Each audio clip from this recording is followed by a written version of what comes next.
बहुत से दोस्तों का मैसेज आ रहा था पूछ रहे थे कि सर बीपीएससी का क्या सिलेबस रहेगा टीचर एग्ज़ाम से संबंधित।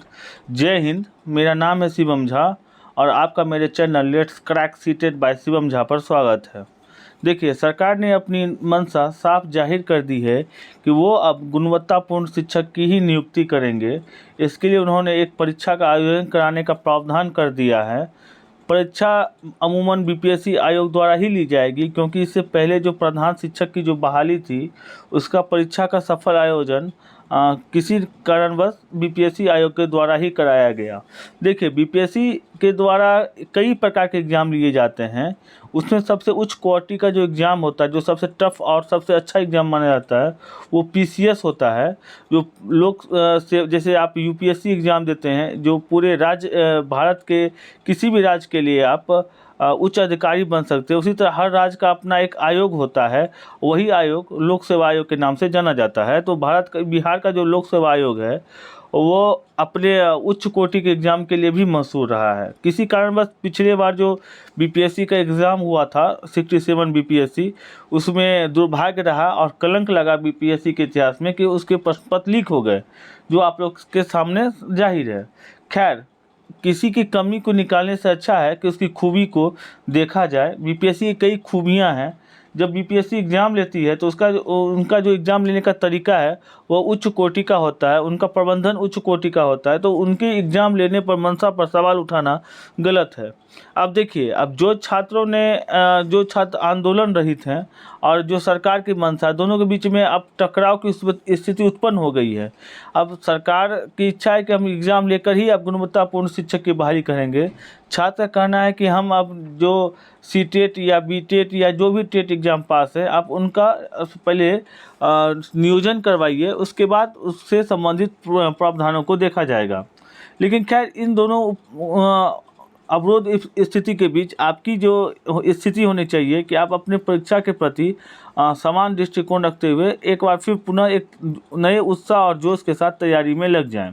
देखिए, बीपीएससी जो एग्ज़ाम लेती है, पीसीएस की जो एग्ज़ाम लेती है, उसके 3 चरण होते हैं, जैसा कि आप जानते ही हैं। प्री होता है, मेंस होता है और लास्ट में इंटरव्यू होता है। फिर उसके कट ऑफ मेंस और इंटरव्यू के आधार पर एक कट ऑफ बनाई जाती है और जो ऊपर के जो कट ऑफ जो जिनका कंप्लीट होता है उसका चयन किया जाता है। टीटी और स्टेट का जो परीक्षा होता है वो कट ऑफ निर्धारित नहीं करता, वो सिर्फ एक पात्रता परीक्षा है।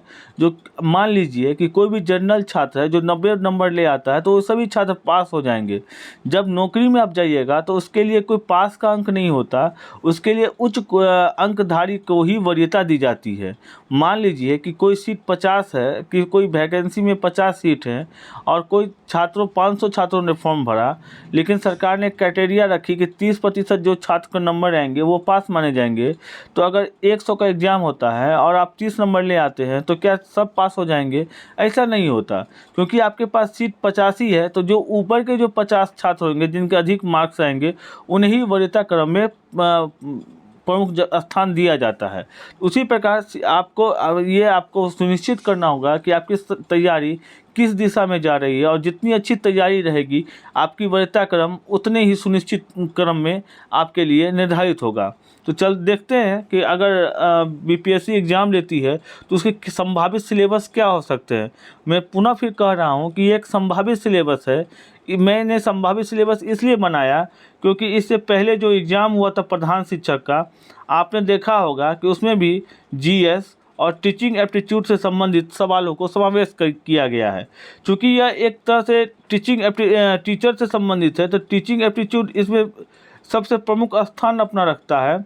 और जीएस इसलिए शामिल किया जाता है ताकि जो अभी वर्तमान शिक्षक हैं वो अपने आस पड़ोस या राष्ट्रीय या अंतर्राष्ट्रीय घटनाओं से जुड़े हुए हैं या नहीं, समाज के प्रति जागरूक है या नहीं, इसलिए जीएस के हर सेक्शन को शामिल किया जाता है। जीएस में कई प्रकार के सेक्शन होते हैं, मैं आपको उसको भी बताने का प्रयास करूँगा। देखिए, जो आपके एग्ज़ाम होंगे वो जीएस सेक्शन 75 से सवाल पूछे जाएंगे और टीचिंग एप्टीट्यूड से 75 नंबर के सवाल पूछे जाएंगे। इन दोनों को मिलाकर कुल आपके 150 अंक के सवाल पूछे जाएंगे। चलते हैं जीएस में, देखिए कि क्या क्या सवाल पूछे जाते हैं। देखिए, जीएस से आपको विज्ञान से सवाल पूछे जाएंगे, भूगोल से सवाल पूछे जाएंगे, भारतीय राज्य व्यवस्था से सवाल पूछे जाएंगे, बिहार का योगदान, बिहार का भूगोल और राष्ट्रीय आंदोलन पूछे जाएंगे। राज्य व्यवस्था की जगह पर आप अर्थव्यवस्था समझ लीजिए, अर्थव्यवस्था से सवाल पूछे जाएंगे।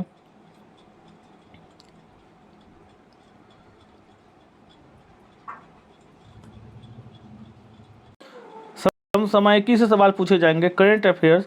अभी के दौर में जितने भी प्रतियोगिता परीक्षा हो रही है छोटे से बड़े लेवल पर, इसका एक महत्वपूर्ण स्थान है करंट अफेयर्स का। ये आपको मेरिट में स्थान दिला भी सकता है और स्थान गिरा भी सकता है। कहने के लिए तो जीएस पोर्शन का होता है, लेकिन असली जो भूमिका निभा रहा है आजकल के सभी एग्जामों में समसामयिकी होता है। जब आप बीपीएससी का पीसीएस देखिएगा तो उसमें करंट अफेयर्स से सवाल संबंधित सवाल कम से कम 30 प्लस 35 सवाल के प्लस माइनस 5 30 सवाल तो फिक्स है, हर साल पूछे जाते हैं। तो मान लीजिए कि आपका जो 150 का अंक का जो एग्ज़ाम होता है पीसीएस का, उसमें यदि आपके 150 नंबर के एग्ज़ाम में से 30 नंबर के सवाल पूछे जा रहे हैं, तो मान लीजिए कि कितने महत्वपूर्ण भूमिका निभाता है समसामयिकी। उसके साथ साथ आपको बिहार स्पेशल भी पढ़ना होगा। बिहार स्पेशल का भी एक महत्वपूर्ण स्थान है। उसके बाद आपको कुछ सवाल मैथ और रीजनिंग के भी देखने को मिल सकते हैं। मैथ रीजनिंग इतने टफ नहीं होते कि आपसे बन नहीं सकते हैं। मैथ रीजनिंग बहुत मुश्किल, दोनों सेक्शन को मिलाकर आपको 15 से 20 सवाल देखने को मिल सकते हैं। मैथ रीजनिंग वही होगा जो आपका सीटेट में आपने जो एग्ज़ाम दिया होगा, तो आपने उसमें मैथ में जो कैलकुलेशन की होगी, सेम उसी आधार पर पैटर्न पर परीक्षा पूछी जाएगी। क्योंकि ये जो एग्ज़ाम हो रहा है सीटेट, ये जो बीपीएससी जब इसका एग्ज़ाम का संचालन करेगी तो बीपीएससी इस मद्देनज़र को ध्यान में रखकर संचालन करेगी, क्योंकि इसका फॉर्म फिलअप करने वाला एक विशेष तबके के छात्र होंगे जो सीटेट, बीटेट या किसी भी प्रकार के टेट के एग्ज़ाम क्वालिफाई किए होंगे। आम छात्र इसके लिए पात्रता नहीं निर्धारित करते हैं। इसीलिए बीपीएससी हमेशा जब भी प्रश्न को बनाती है तो उसी एग्ज़ाम को मद्देनज़र ध्यान में रखकर बनाती है। अब चलते हैं टीचिंग एप्टीट्यूड पर, देखते हैं उसके सवाल क्या हैं। देखिए टीचिंग एप्टीट्यूड से सवाल, टीचिंग एप्टीट्यूड में आप बच्चे से बचपन, बाल अधिकार, समाज, समाजीकरण, शिक्षा एवं ज्ञान, प्रमुख मनोवैज्ञानिक एवं उनका दर्शन, ये जो जितने भी सेक्शन है ये सब अगर आपने जब सीटेट की तैयारी की होगी तो सभी सेक्शन आपके नज़र में होंगे। बस आपको एक बार रिकॉल करना है, पुनः उन नोट्स जो आपने बनाए थे सीटेट के लिए उसको एक बार रिवाइज करना है। रिवाइज करना नहीं है, करते रहना है जब तक फाइनल नोटिफिकेशन बीपीएससी द्वारा रिलीज़ नहीं कर दी जाती है। ये भी आपको ध्यान रखना होगा साथ में कि जितने तैयारी आपकी अच्छी होगी आपका चयन उतना बेहतर तरीके से होगा। एक बात और भी समझिएगा कि जितने भी मनोवैज्ञानिक से संबंधित आज तक सवाल पूछे गए सीटेट में, मैंने उसका सभी प्रमुख मनोवैज्ञानिक से और उनसे संबंधित सवालों का समावेशन हर एक वीडियो में करता हूं और उससे संबंधित वीडियो मैंने अपने चैनल पर डाल दिया है। साथ में जो इस बार 2023 के जो एग्ज़ाम हुए हैं सीटेट के, उसके भी मैं shift by shift her question को डाल रहा हूं। अगर आपने अभी तक मेरे चैनल को विजिट नहीं किया है तो आपसे अनुरोध होगा कि आप जाकर एक बार विजिट करें, सवालों को देखें, प्रमुख मनोवैज्ञानिक के सवालों को समझने और अपने नोट्स बनाने का प्रयास जरूर करें। इसके साथ साथ आपका पाठ्यक्रम बाल विकास, वृद्धि एवं विकास, सृजनात्मकता और खेल और व्यक्तित्व, इसके साथ साथ आपको टीचिंग एप्टीट्यूड में आपको और देखने को मिलेंगे क्या, समावेशी शिक्षा, विद्यालय संस्कृति, आकलन एवं मूल्यांकन, पाठ्य सहगामी क्रियाएं, राज्य स्तरीय संस्थाएं, जिला स्तरीय संस्थाएं एवं राष्ट्रीय स्तरीय संस्थाएं। उसके साथ साथ आपको मिलेंगे सबसे महत्वपूर्ण राष्ट्रीय पाठ्यचर्या की रूपरेखा, NEP 2020, RT right to education 2009, ITC का एकीकरण। ये आपके महत्वपूर्ण टॉपिक हैं। इन टॉपिक से संभावित सवाल ही पूछे जाएंगे, क्योंकि इसके अलावा कुछ और ऐसे टॉपिक बचते नहीं हैं जो बीपीएससी उठाएगी। हाँ, आपको एक नया सेक्शन पढ़ना होगा, वो है जीएस का सेक्शन। आपसे अनुरोध है कि आप अभी से अपने नोट्स बनाइए, न्यूज़पेपर पढ़िए, उसके महत्वपूर्ण आर्टिकल को, महत्वपूर्ण करंट अफेयर्स को एक कॉपी में, एक नोटबुक में अभी से राइट डाउन करना सीखें। जब तक एग्ज़ाम होगा आपके करंट अफेयर्स खुद पे खुद तैयार हो जाएंगे। ऐसा जैसा मैंने तैयार किया था, जैसा मैंने बीपीएससी 2 बार मेंस लिखा हूँ, तो जो मैंने किया हूँ वो मैं आपको सजेशन दे रहा हूँ। इसके साथ साथ आप समझ गए होंगे अभी तक कि teaching aptitude plus GS section दोनों को मिलाकर कुल 150 नंबर के प्रश्न पूछे जाएंगे, और इन सभी प्रश्नों को हल करने का तरीका या इन प्रश्नों को या इस एग्ज़ाम में सफलता प्राप्त करने का एक ही तरीका है कि आपकी मेहनत सही दिशा में तैयारी होनी चाहिए। जो सवाल पूछे जाएंगे, जितने पूछे जाएंगे, आपको हूबहू उतना ही तैयारी करना है। फालतू का आपको ध्यान नहीं भटकाना है, अफवाहों से दूर रहना है। आप एक छात्र हैं और छात्र की पहला और अंतिम कर्तव्य होता है तैयारी। आप तैयारी कीजिए, तब तक कीजिए जब तक आपकी सफलता आपके द्वार पे नहीं आती। इसका मतलब कि आप जितने मेहनत करेंगे, जितने शिद्दत से मेहनत करेंगे, आपकी सफलता उतनी सुनिश्चित दर से आएगी। ये थे मैंने जो सवाल थे उसका मैंने से संबंधित वीडियो बना दिया है।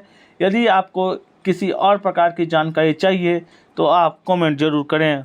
इस वीडियो को अपने दोस्तों, अपने फ्रेंड्स में ज़रूर सर्कुलेट करें, क्योंकि मैंने बीपीएससी में पीसीएस मैंने 2 बार मेंस लिखा हूँ, इसीलिए मैं आपको अपना सजेशन दिया। खैर, सजेशन मानिए, अभी से आप तैयारी में लग जाइए, क्योंकि जब नोटिफिकेशन आएगी और जब एग्ज़ाम का समय आएगा तो उसके बीच में आपको बहुत कम समय तैयारी करने को मिलेंगे, क्योंकि यह पात्रता परीक्षा नहीं है। ध्यान रखिएगा, यह एक नौकरी आधारित परीक्षा है। इसमें वरीयता क्रम में आना ज़रूरी है, न कि इसमें क्वालिफाई करना ज़रूरी है। सीटेट में क्वालिफाई करना ज़रूरी है, जबकि ये जो बीपीएससी टीचर का जो एग्ज़ाम लेगी उसमें आपको वरीयता क्रम में अधिक से अधिक उच्च कोटि के आपको नंबर लाने होंगे। तब तक के लिए धन्यवाद। जय हिंद, वंदे मातरम।